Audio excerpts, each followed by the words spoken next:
جو کسی کے قتل کا ارادہ رکھتا ہو، جس کے پاس مال و دولت ہو اور اسے کسی پر بھروسہ نہ ہو، جس نے لوگوں سے بہت سی جھوٹی باتیں کہی ہوں اور لوگوں پر جھوٹے الزام لگائے ہوں،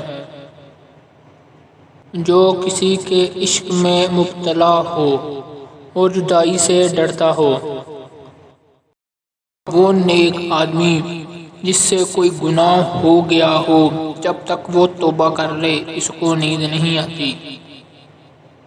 عادل حکمران جس کو اپنی رعایا کی پریشانی میں نیند نہیں آتی۔ ایسا آدمی جو جرم کر کے بھاگا ہوا ہو، جس کی ذمہ داریاں بہت ہی زیادہ ہوں اور اس کے پاس دینے کو کچھ نہ ہو۔